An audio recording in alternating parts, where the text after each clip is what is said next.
I'm Reverend Phil, and I'm your host for Words of the Prophets. Where are our prophets now? Where are those messengers God chooses to communicate divine revelation through? In the past, the Creator sent prophets like Abraham, Siddhartha, Jesus, Muhammad, and many more. Maybe our higher power has switched tactics since we reinterpret God's words as soon as the Creator's prophets leave us. Could it be that Spirit talks to each one of us individually and we haven't learned to listen? On Words of the Prophets, our modern prophets show us how to find the internal prophet that is the I Am, and we discuss the application of spiritual principles in all aspects of our lives.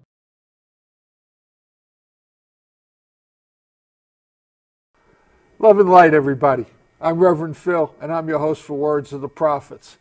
Today, my guest is Amy Cortez. Hi, Amy. Hi, Reverend Phil. Welcome aboard. Thank you. It's good to be here. That's good to have you here. We're going to have an interesting journey today, and I'm not using that term loosely. We'll get to that in a second. Amy is a licensed therapist, a shamanic practitioner, and a faculty member of the Foundation for Shamanic Studies. Today's prophetic topic is known only through myth and dream. This topic comes from the writings of Michael Harner, who is the founder of the Foundation for Shamanic Studies. The sentence which contains our topic reads as follows: "The classic shamanic journey, one of the most remarkable visionary methods used by mankind to explore the hidden universe, otherwise known only through myth and dream." So, what we're going to do, which is, I'm going to step out on a limb here, never been done before on TV, we're going to take you on a mini shamanic journey somewhere during this show. So be prepared and make sure you hold on to your silver thread so you don't drift out too far. But tell us about you, Amy. How does a person become involved? How did you as a person become involved in shamanic studies and become a shaman?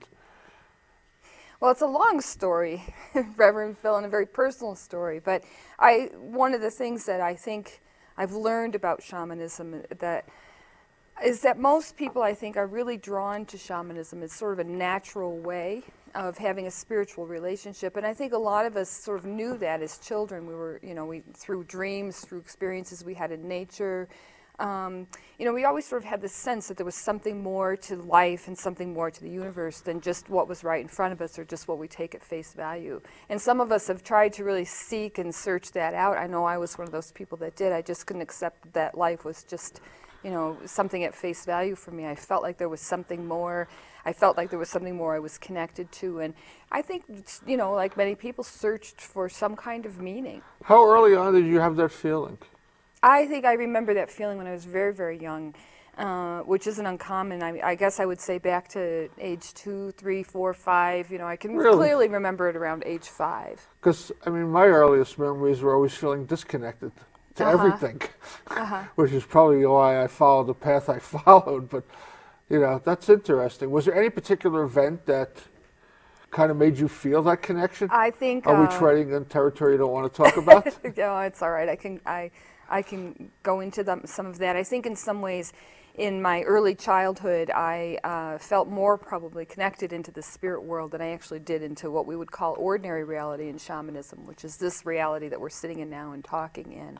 I think if I hadn't felt that kind of support, I probably wouldn't wanted to stay grounded or stay here in some way. So, do I interpret that to mean kind of like you were drifting in and out of different realities? Yes. I had an Did experience. anybody guide you through? That must have been pretty spooky. I think it was scary, but I don't think I had anything to compare it to. When I was young, around 5 years old, I had an experience of being in a coma. I think it was somewhat of a light coma, but I was in a coma for about 6 weeks. At the same time, my father was also in a coma. But we were 100 miles apart and in comas for different reasons, if you can imagine my mother in this time, trying to sort of survive this experience. My father died, and I came back, which I've used to joke about as being really my first spiritual dilemma in my life. But I honestly think it was my first spiritual dilemma in my life. Talk about coming back. Where were you? Can you describe any of it? I remember feeling very connected in another world, which I would now, since I know what I know about shamanism, I would now call a parallel universe. And I remember feeling very connected in that world. And I even remember feeling very connected somehow with my father. But it's hard to know, looking back at childhood memories, you know, were these stories that I was told, or that what was I really experiencing? But it was very, very dreamlike. I felt very safe, I felt very secure, and I felt that it was a place that I wanted to stay in. And there seemed to be knowledge, there seemed to be information that I was getting, there seemed to be some kind of guidance and that I was experiencing, and I was experiencing being in a very beautiful place. So there was a physicality to it, or was it just like a energy, a light, or?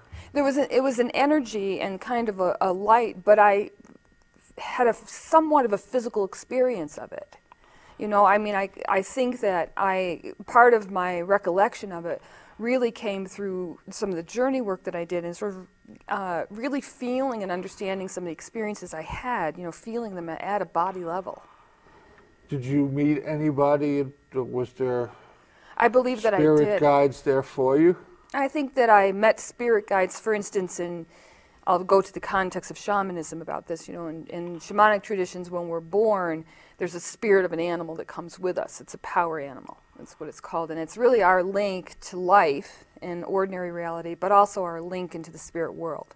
So if we want to get help in the spirit world, we would actually go on journeys to meet our power animal and ask for help or knowledge, advice about something. And I think in those experiences, I felt very connected to my power animal.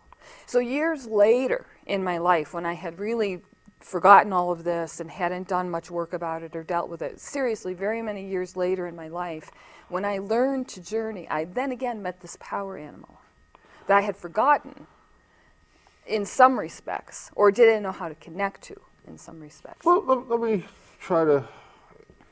want to put a question to you. And my understanding of shamanism is that it teaches us that there is a energy and essence that occupies our body and at the same time is occupying in another dimension. And it comes and goes depending upon whatever pain our body is subjected to, or whatever practice that opens up our body that allows more of that in. Is that consistent with? In a way, I think in shamanism we may use a little different language about it. Okay. In other words, we're always connected to the spirit world. When we're born, from a shamanic point of view, we're born with a body, we're born with a psychology, an emotional, you know, part of our life, an ego part of our life, but we're also born with spirit and our connection to the spirit world. So it's a steady, constant connection. So the connection occupies this space and the coexisting space. Right. So yes. When you get guidance from a power animal, then that's kind of not going against, but there's like that new age belief of the higher self that guides us. Mm-hmm. And my understanding of the higher self is that that's that part of us that is always connected to the spirit realm. Mm-hmm. Mm-hmm. So what you're saying is that it's an indirect contact, that we go through the power animal as opposed to just the higher self that's in the spirit realm connecting to the all. Mm-hmm. Again, just a little bit different language. We would say that in shamanic traditions, there's a purpose to journeying to meet spirits in the spirit world, to journey to meet your power animal, so that because your power animal is your link into the spirit world. So we would journey to your power animal so you can get the kind of help, the advice, the knowledge that you need. However, it's what part of us is actually going on that journey. So from a shamanic point of view, it's the soul, or what you might be calling the higher self, that is connected to our, personality, but also is connected to the spirit world, that actually helps us make that connection into the spirit world. The soul being the part of us that's attached to the physical, yes. The spirit is the part of us that's eternal. Yes. The soul being also the part of us that's our essence that you were born with. The essence, but for this life only. So my soul will change for another life, but my spirit is always consistent. Yeah, I know it's such a tricky thing because so many different cultures describe this and define this in different ways. Because there's really seen as in a shamanic tradition that there's a evolution of the soul. Let's say it in that way. So the body dies, but there's a part of us that continues to evolve or continues to grow. Okay, so we could call that spirit, or we could call that depends soul. on the terms. Right. Okay, so can you talk about your power animal? What it is, how you communicate with it? Yeah, as I was saying earlier, just when we're in a shamanic tradition, it's seen that when we're born, the spirit of an animal comes with us. And that animal chooses us and is our connection into the spirit world. And so our work to stay connected in the spirit world is to go on journeys or go through experiences or however you want to do it, but to keep that relationship alive with our power animal, to keep that connection, to keep that communication going, to tend that relationship just like we would any other meaningful relationship in our lives here. It's somewhat the same, and we're always sort of developing that relationship so that we really trust, So with my power animal, whom I really think really has been with me since birth, and I never say who she is, but I have a painting and a drawing of her, and people see her in different ways. I think that's how she wants to be seen. Okay. So I don't really describe who she is, but I trust my power animal in terms of asking questions or looking for some kind of help or some kind of guidance. I don't always agree, with what my power animal might say to me, but my experience has been over time is that she has a different perspective or a different way of helping me to get to something I can't normally see on my own. So when we look at the definition of shaman, should I go? Go for it. Yeah. When we look at the definition of shaman, the word shaman actually comes from the Tungus people in Siberia. And the direct translation is one who sees in the dark.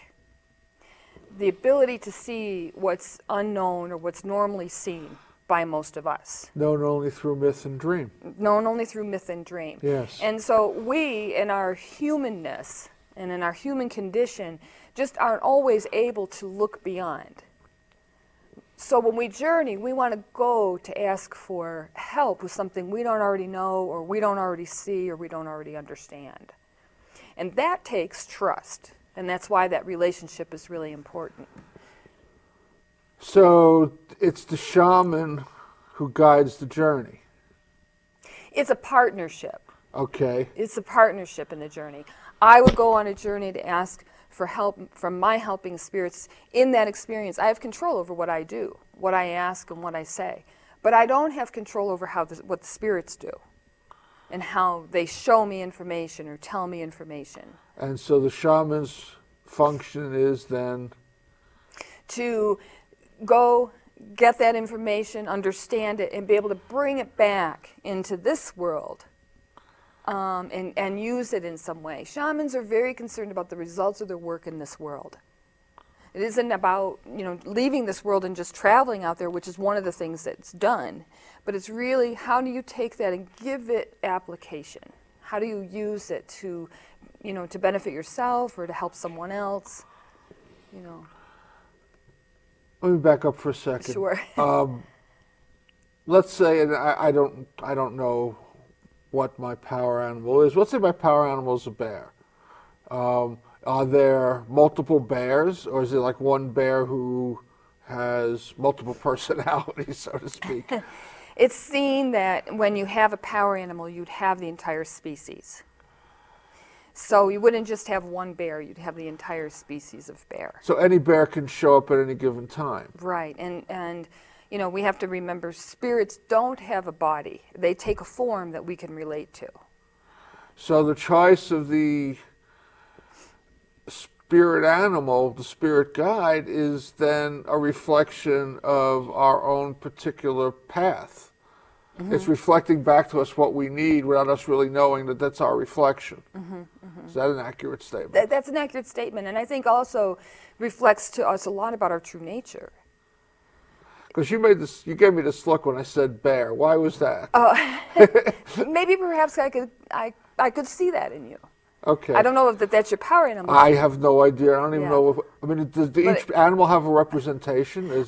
Well, we would go to find that out. All cultures have sort of definitions of what animals mean. There's some of that's some of that's culturally defined, but in shamanism, because we're working, so closely, you would want to find out for yourself, what your power animal, who your power animal is, and what your power animal has to teach you. But I'll just say this. I think sometimes it's interesting that our true nature reflects something about our power animal, and sometimes people even sort of physically resemble that. And I think and maybe that's just because I've been journeying as long as I have in my life, and I see those aspects of life. Talking about the journey, that's the other question I wanted to ask you. Do you self-guide? There's a method. Shamanism, the shamanic journey is really a method for traveling to meet spirits in the other world. So you have the process of that is that you would listen to a sound, the most universal sound being drumming. Drumming has been used across the world, across time, across cultures, although there are other sounds that you use. And that repetitive beat, some cultures, native cultures too, call it the heartbeat of the earth, works to get us into an altered state of consciousness. I think it calms the nervous system, it occupies something about the ego. And then there's a process that you go through with going to a place in nature, some place that's sacred to you, some place that is safe and sacred to you. And then there's entrances that you go to, like if you're moving to the lower world or to the upper world or to the middle world, most people have some way that they enter into non-ordinary reality. And once you're there, you're just listening to the drumming. You're not really guided in that way. This is your map to get there. And you meet up with helping spirits. You may see them, you may feel them, you may hear them, or some combination of that. And simply have a conversation like we are. You have an intention, a purpose for going. You want to understand more about that purpose. And you simply have a conversation, or they may show you something. They may take you through some healing kinds of work that often happens in shamanic journeys.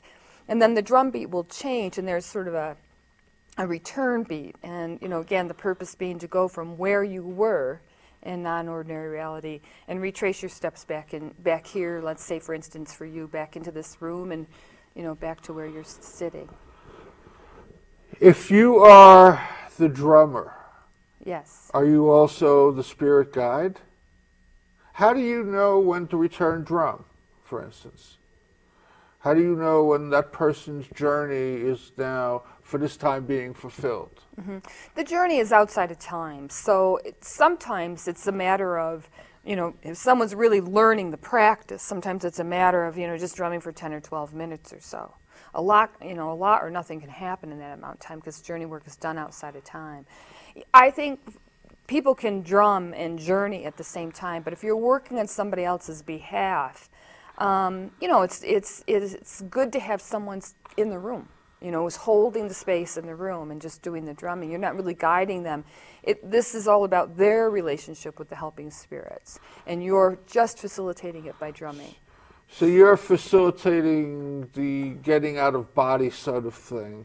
Mm-hmm. And then as they get out of body, they're going to hook up with their guides. They're going to guide them to where they need to go and show them what they need to see. Right. And then, regardless of what human time is, whenever it is that you get a sense it's ready for them to come back, they're done already. Right. Okay. Right. So back to my question, though. When you take your own journey, you drum for yourself? I do, because I really like the sound of the drum, of my own drum. I've used it for so many years. I think my body's really conditioned to that. And I'm able to do both. I can be at two places at one time. How often do you do this? Oh, pretty often. Pretty daily regularly. Practice? It's a daily practice for me. Yes, it's a daily practice for me. Just want to go back to these journeys. I mean, when was it? The 60s and 70s, there was a big fuss over Carlos Castaneda talking about, using drugs as the method for the out-of-body experience. So is that just another form of it? Was that just somebody trying to glorify drugs who had taken a little bit too many of them? Drugs, or even in some cases alcohol, like in Russia, vodka was often used. early on. Vodka was also often used as a way to induce the altered state to go into the spiritual world. What we have to understand is shamanism, although it's universal, it's really defined by its practices by cultures, and all cultures are a little different. Shamans used what was available to them. So if you lived in the jungle, if you lived where Castaneda lived and practiced, that was a plentiful place with plants, and they worked a great deal with plant spirits. And plant spirits were a huge part of that land and that landscape, and it was necessary to have a relationship with the plants and plant spirits for survival. I think some of the things that changed about that for people was that when we got into the mix between, let's say, the use of plant hallucinogens or plant medicines or alcohol for that matter, and began to mix that with recreational use, and that's where it seemed to, where people started to struggle. That's where it started to become divided away from a spiritual practice and mixed with a recreational use. And we can go down that road, but that's, I think, we see the results of that now, and have seen the results of that for some time when we start looking at addictions and you define recreational use as somebody who may have the intention of having a spiritual journey, so to speak, but without the guidance, without the practice, they're just self-guiding from their own ignorance, so to speak. Right. And I think that's why in shamanism the partnership was so important. Yeah. So that, that in itself helps, to stay in line with the spiritual practice of it and the intention of the work, and not just the grandiosity of the experience of it, which people get lost in, and have gotten lost in. From the way you described it, would it be fair to say that Native American spirituality is an offshoot of shamanism? Sure.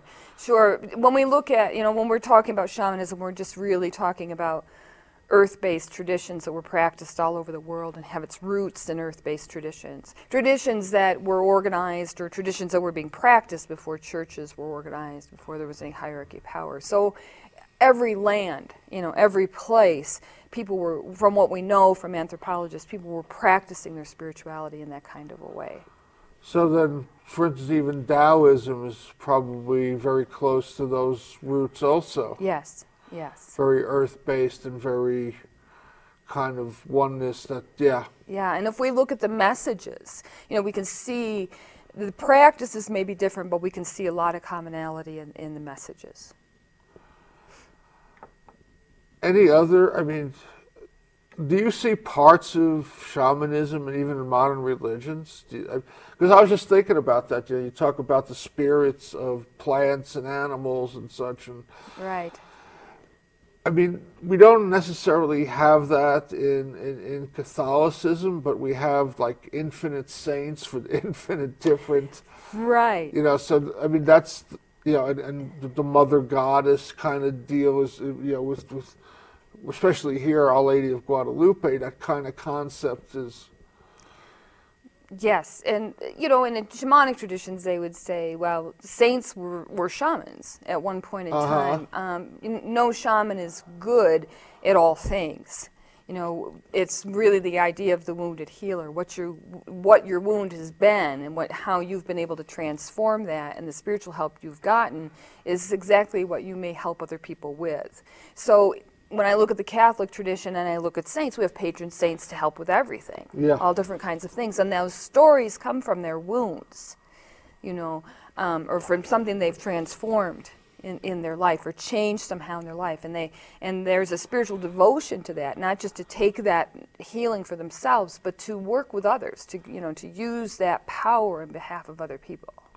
So in a way, we'd say that's very shamanic, So then if I have need of a particular healing and you're part of my tribe, my clan, whatever, and you are the shaman, and if you have not had that experience, can I not get that healing in the spirit realm by just going there and getting the guidance? It's possible. Anything is possible, and it's possible that you may get that, healing from help in the spirit world. But we have an old saying in shamanism: it takes a village. And I think one of the beautiful things to me about shamanic work is that we learn to not just rely on ourselves, but what it means to have relationship and be able to help others and also rely on others. And so when I say it takes a village, sometimes we can't always do it all ourselves, and we have to go to more than one person, or we have to work with other people to get help. So then in a tribe or a clan or whatever, there would be more than one shaman. Right. Or the other way to look at that is, again, this is, varies by culture, but usually there's, one strong medicine person, one shaman, one strong medicine person. But everyone in the tribe is also has their own spiritual relationships, their own spiritual help. They also use shamanic practices. We have to get out of the idea that there's that the shaman is is a part of a hierarchy of power. Everyone has their relationship spiritually and has the ability to help others. So if you and I are part of the same tribe. Yes. And I have a problem, and it's not, the medicine man let's say, is dealing with my physical healing. Right. But I have an emotional problem. Somebody close to me just died. Right. I could just go to you, and you can guide that journey, and not necessarily have to go to the medicine man to guide that journey. Right. Right. Fascinating. Right. And that's how we help each other. And I think that, I'll just say my 2 cents. I think that's part of our challenge, and what we struggle with is that loss of, extended community, that loss of relationship, certainly in the Western world, and what that means and how we're supported in that. We're kind of become islands and attached to our individuality, in other words, and sort of lost that sense. Yeah, I've got a couple of questions, but before we get to that, and after we come back I got a little PSA to do. Maybe we'll start up with the drumming, or maybe some questions or combination there, because more and more stuff keeps coming to me. But let me just do this PSA first. Our good friends up at Unity, which is on Unity Santa Fe, which is 1212 Unity Way, which is right off of 599. It's on, I guess I call it the north end. It's near where 599 meets 84-285. They are going to have a Here to Here concert, and that 2 is a number 2, and it's actually Roman numerals. They're going to be in concert this coming Friday, January 22nd at 7 p.m. The concert is open to the public. It is a suggested love offering, which we cannot mention on the air, but you can call them. I'll give you the number in a second. Unity Santa Fe is located at 1212 Unity Way. It's the relief route. It's a mile 12 marker. I guess that's if you're coming from the south. For more information, though, they have an events line. It's 505-989-3643. Or if you want to talk to somebody, talk to Nancy Holtzman at 505-989-4433. So that's, give you Nancy's number again, 505-989-4433. And that's Here to Here. Coming Friday the 22nd at 7 p.m. and it's by Love Offering. They put on a lot of good shows up there. They do a lot of good spiritual work in a variety of methods, and so they do movies. We talked about that last week. They have guest speakers, and they do music. It's an active church. Check it out. Check out the concert. Give them a call. Unity Santa Fe. Okay. Before we get to the drum, we got a few minutes. We got to have time for that. But does 2 separate questions that come together? Does shamanism address duality at all, in the sense that we are ego and spirit, and how we need to overcome them? Is that any part of shamanism? I think that there's a sense for the human condition, an understanding for the human condition, in that in the human condition we have ego, and if we acted completely out of that, if we're very isolated and we acted completely out of that, and not have some kind of consciousness about what we're doing with our ego, we left to our own devices would act, probably mostly in behalf of ourselves. That would be our motivation. So part of the purpose of having a spiritual practice is to be able to get past ourselves, to look not just at our own life or our own experience with something, but to, kind of relate to the wider circle and be making choices or decisions, or have some kind of awareness about our impact. Where are we heading then? What is the ultimate destination of the human, of the spirit, in the shamanistic context? Don't know. And because it would be, in a sense, it would be such an individual kind of evolution. At the same time, I do think there's a collective kind of evolution. And so some of our challenge now could be in these times that we're living in, and again, I'm coming from my own point of view about this, but not, a classic shamanic point of view. But I wonder, in these times that we're living in, as part of our lesson to learn, more about what happens to us when we don't have some kind of practice, some type of spiritual practice that keeps us grounded in ourselves and connected.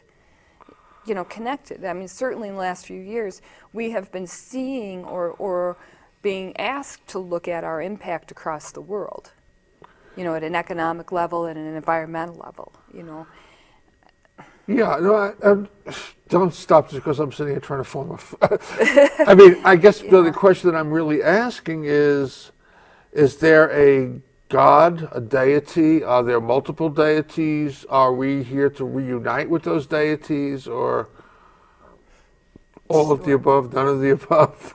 I think probably probably all of the above, because it comes back to this idea that it's an individual soul evolution at one sense, and whatever it is that we learn, it's an ongoing kind of continuational process. There isn't, I don't know of, one central goal of where we're going to get to, or one central place of where we're all going to get to.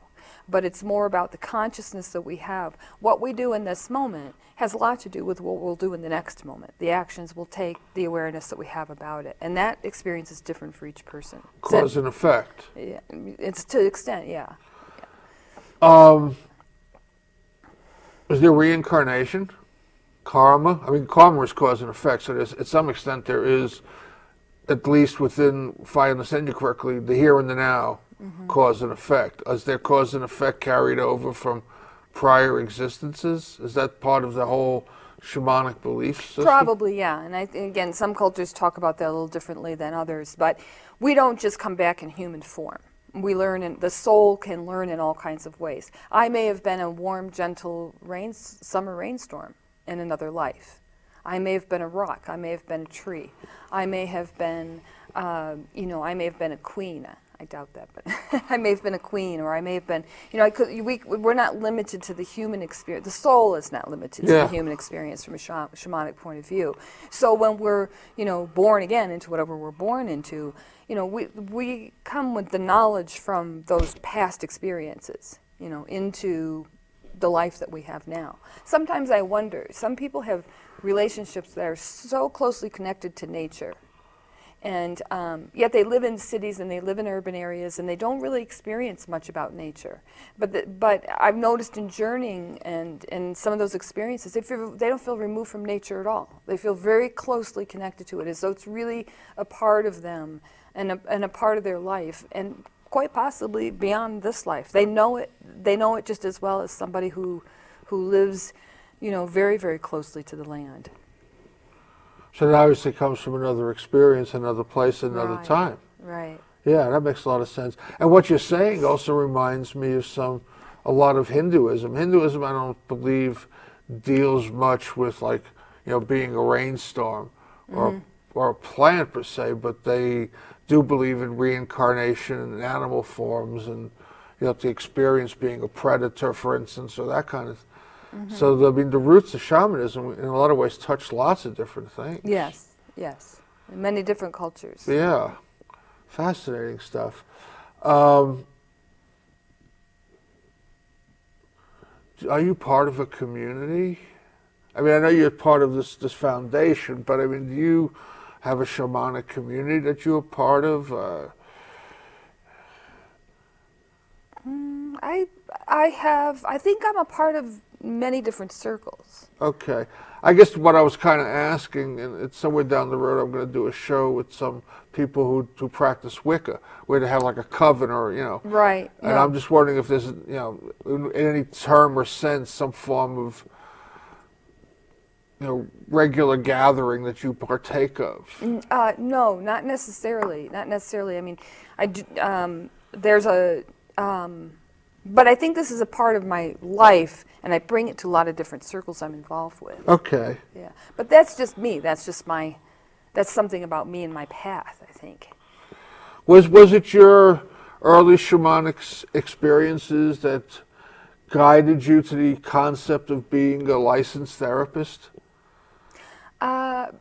Probably so. Although I didn't have a context for that, or a way to kind of connect those dots. But when I started, when I started in the mental health field, when I started working in the mental health field, I struggled because it seemed like, first off, no one wanted to talk about the body. It was as though we weren't connected to the body. That seemed evident, But then beyond that, it seemed like we weren't even speaking about the spirit and soul. And to me, that was a very important part of psychotherapy. But it made sense in my mind. But it was and this was many, many years ago when I was first getting educated, where we didn't say those things in the same sentence. At that time, it was very taboo. I think that's changing now, but it was very, very taboo. So I found myself very frustrated in trying to find a holistic way of healing to me that was not just about the mind and the brain and the head and emotions. To me, it felt more like there was some kind of loss and disconnection at a deeper soul level that we needed to know how to address. So I searched, to find ways to get more, to find someone who was speaking about this or talking about this. And I searched in my own experiences to kind of learn how, learn the language and understand, try to put words to the experiences I was having. I knew for myself and my own healing that if I had only done, very strict sort of psychotherapeutic approach, let me say it that way, that I would have been very limited in what kind of healing I could have done. That would have happened for me. I needed more than that. So at some point in time, fortunately, I came across Castaneda's work was one of my first things that I came across. But then I came across Michael Harner's work in the Foundation for Shamanic Studies. And it connected all these dots for me, the experiences I was having. And Michael has this way, I think, of normalizing this work in the way he presents it, in the way he understands it. Again, he's an anthropologist and doesn't come from a psychotherapeutic point of view, but he filled in so many blanks for me in my own experience. So I began to train there. I wanted to know everything I could know, from that point of view. And then somehow it just naturally flowed together for me in the work I do in psychotherapy. I want to explore that a little bit further. Before we start to get too far down that path and it'll be out of context. Yes. Let's do a little drumming. Okay, all right. Go ahead.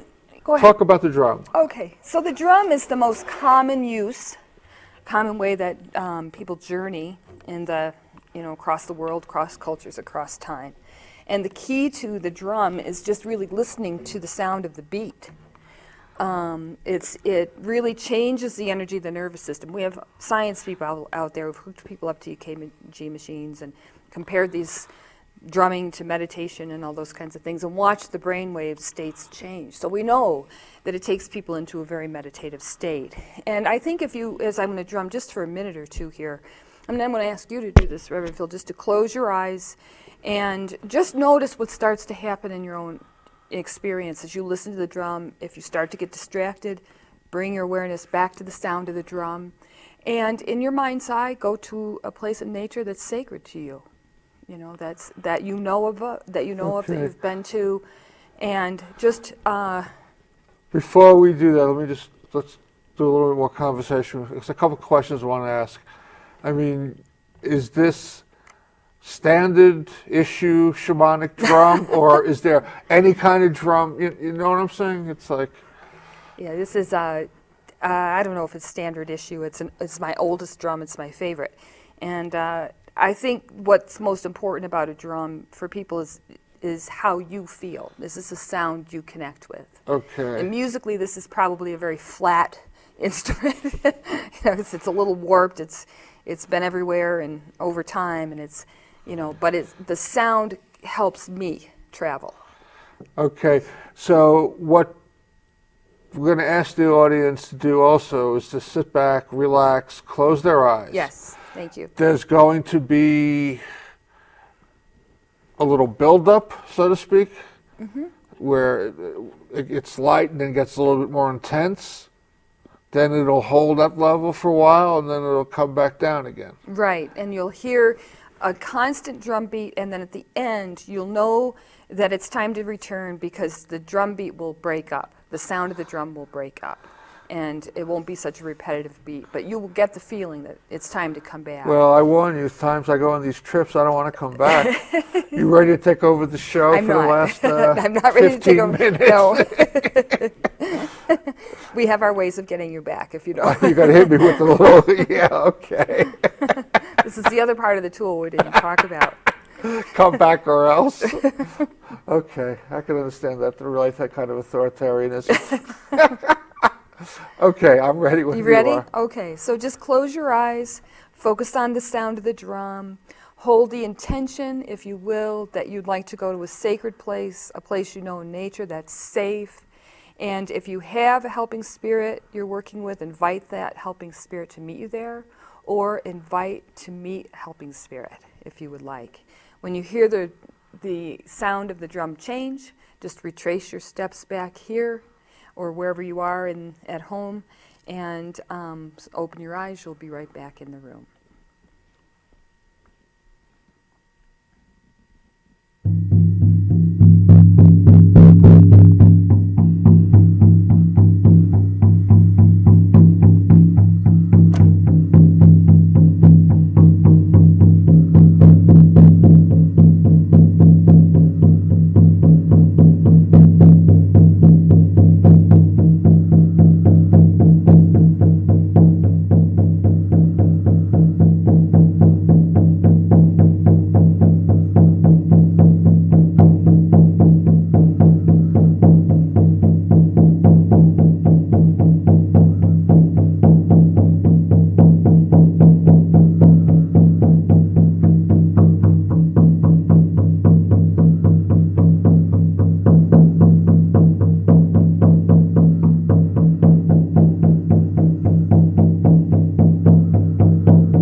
came back. When the rhythm changed, What did you notice? What did you notice? I had to come back. I didn't have a choice. I mean, before we put that down, can you turn around, let everybody see the other side as well? It's just a single-headed drum. So it's made out of wood? It's made out of The wood frame? It's a and wood what's frame. that, like a and leather? It's a deer skin. Deer skin. Hide. Yeah. And where did you get this? I got this from a place called Thunder Studios. I don't even know if they're still around, actually. They probably are. At that time, they were making drums out of their garage. You'd have to call them after midnight to get a hold of anybody there. And Okay. there's just kind of a little backyard operation at the time. And they would make different sizes. This is a 17-inch drum, and I like the sound of that. But what will make the difference is how big the rim is, how big around this is, and of course the depth of it. This is a pretty common depth for drums. Smaller ones tend to have a higher sound. Bigger ones tend to have a little bit lower sound. They're just heavier to hold on to, or a little bigger to hold on to. Okay. So it's really personal preference. And a friend of mine made stick? this. A friend of mine made this for me, and it's it's just a stick. It's basically a stick that's carved that he's done some leather on, and it's a little bit of steel wool, oddly enough, but it makes a really nice sound. Sometimes leather on here makes sort of a slapping sound, leather against leather, and this makes kind of a softer sound. Okay. So. Wonderful. So, we've had this experience before, you and I. So, I mean, Yes. it's for me, it's like a meditation. Mm-hmm. So it's not that I necessarily go to a defined place, but it gets me to that deep meditation just by focusing on, and not just, focusing is the wrong word. I mean, it's like feeling the vibration. And the vibration just kind of takes me somewhere to a place that's has no shape, has no, excuse me, has no form. Mm-hmm. Mm-hmm. I'm one with that place. There is no me and there is no place, so to speak. Right, yeah. And it just feels good. Not good. It feels safe. It feels like I belong. It's like you know what I'm saying? And I don't know, how much because I've had a meditative practice now for more years than I can remember. How much does that help or impede this journey? Because for me, I just go to that place. I don't go to a journey place, so to speak, like you were describing. Right. I was trying to picture, you said go to a place, and the first thing that came to me was Yellowstone National Park. And a specific area, but I tried to go there. I wanted to go there, but as the drumming just kept taking me back to this void. Mm-hmm. Well, the difference is it's the same territory, whether we're dreaming in a night dream or the territory that you're describing, going to in a meditation. From a classic shamanic point of view, this is the same territory. This is non-ordinary reality. The difference is how we access it. And if you are I work with a lot of people that are practiced meditators or practiced, getting into altered states in different kinds of ways. And they don't necessarily have to adopt everything about the shamanic practice of getting there and getting back, because it's very personal. But the way I'm talking about it is sort of the classic way of traveling to non-ordinary reality and getting back. Yeah, I mean, I wanted to. I set an intention to meet a power animal, my power animal.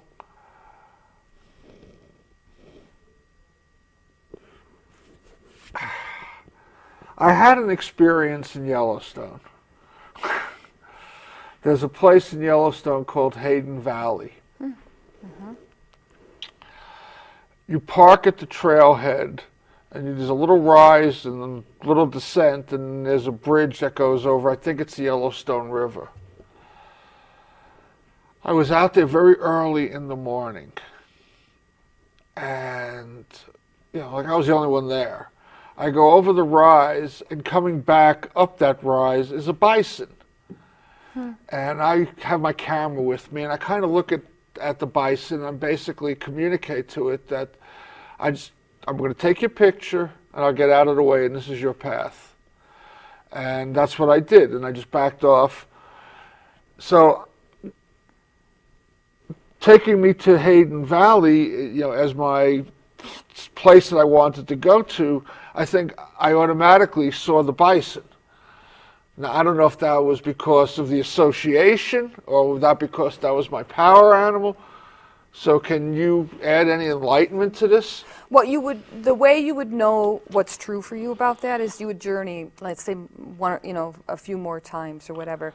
You'd know from your experience. If the bison consistently showed up and you consistently went back to this place in Hayden Valley and it worked for you, go with that, I think one of the things we try to do is change something about our experience in order to make it work. And in shamanism, we don't really have to change our experience. We just add to it. Yeah. So that we're more practiced with it. Yeah, and that to me makes perfect sense. And I was just curious if, was it association? Was it right? Was it my animal? Was it both? I don't know. The only way you would know that is by going back into the experience and just seeing what comes up consistently for you, because any of those are possibilities. From a shamanic point of view, more than likely, it's probably that the bison are power animal for you, or are there to help you in some way. But we are so concerned about getting in our own way, or controlling our experience in some way, which so these questions come up. So the only place I can go is keep going back to it, and you'll know from your experience what the truth is for you. Let's talk about this drumming a little bit more. Do you use the same rhythm all the time? Yes. Was this a rhythm given to you by spirit, or was this a rhythm given to you by Michael Harner, for instance?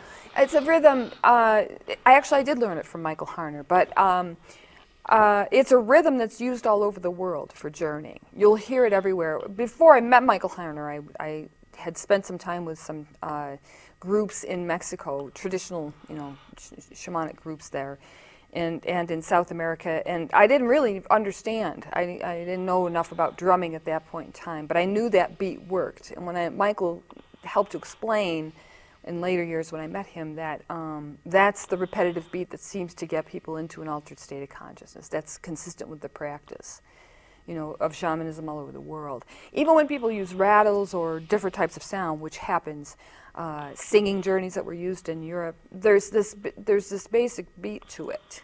I don't know what else to call it, or rhythm to it, that seems to really help the nervous system get into an this altered is state. the shamanic equivalent of Yeah, this is this is a knowledge that goes back, 60,000 years. It's just sort of lived on and on and on, and has this life of its own. It keeps emerging.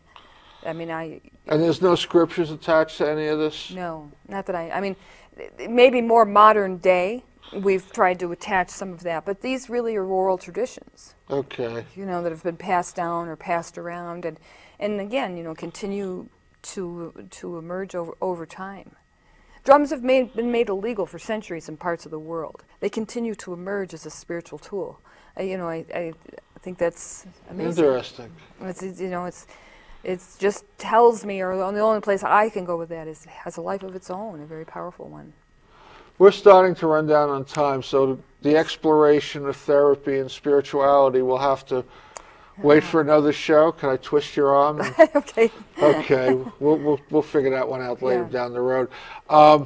Let's start talking about, we've been flashing information on the screen about how to contact you. Can you just share with the audience what it is, you started talking about what it is you do, if they needed help, how you provide that help so they know what they would come looking for? Okay. I work with people in a number of different ways. My sessions are about an hour and a half with most people that I work with. And it really depends on why someone is coming to me. Oftentimes people are coming because they're really interested in my psychotherapy practice and have some particular issues they want to deal with in that way. And I do that kind of work. But shamanism, in my point of view in that, and the concern over the condition of the soul really influences that. So I don't always teach somebody how to journey, but unless somebody really wants that knowledge, and that happens too. But we talk about, we work with and talk about, trauma, how trauma has impacted them at an emotional level, a physical level, and a spiritual level. And I follow where someone needs to go in their healing, whatever their healing needs to be. So going back to what we talked about at the very beginning, the trauma, the pain, forces the soul to withdraw from the body. Yes. So the level of pain, I don't want to call them soulless, but they're really, really struggling because they're part of the component that really controls their healing, yes, or provides their healing. Right, isn't there? Is withdrawing from them. Right. So do you always do you mix the two, or will you just be Most a straight up time. therapist for? Sometimes it doesn't ever seem to that. Nowadays it seems that most people I see are also looking for that spiritual element in their psychotherapy. That's been true for some time. Or maybe that's just people that show up on my doorstep, I don't know, but that seems to be the case. But yeah, I'm always looking at, the whole story and the whole picture for a person and what that experience is and what is that next step in healing. Okay, I'm going to make a couple of quick announcements, and I'll give you a chance to come up with a parting thought. Just invite everybody to contact me. I also do spiritual counseling. We do different things in different ways. I tend to specialize more with addictions, and I think Amy does a little bit more with trauma. But there are a variety of different ways to approach spirituality, and I try to integrate the two. I always integrate the two. I don't try. I do that. I don't strictly do therapy. Anybody wants to contact me, the information has been on the screen. If you have any subjects you'd like to have me explore, I'd be happy to hear from you. Email me, call me. Any comments, email me, call me. Next week, we're going to take a look at the Islamic practice. We're going to have Imam Al-Aziz on the show with us, and it's going to be very interesting. Get a real idea of what the Islamic faith is all about, and it's more than just the radicals you read about in the newspaper. So please tune in. You got about a minute left. Give us a parting thought. Okay, I just say that it's how important it is. I think that we just stay grounded as best we can in daily intention, and look for meaning in our life, and look to the places and the people and the relationships that support us in finding meaning. I agree with that. So until next week, know that you are one with the Spirit. Know that you walk in love and light. Demonstrate it. Don't be afraid to shine. And so we'll see you next week. Thank you for tuning in. Blessings to you all. I'm Reverend Phil, and I've been your host for Words of the Prophets. Thank you for tuning in. Please join me again next week, same time, same channel, for more Words of the Prophets.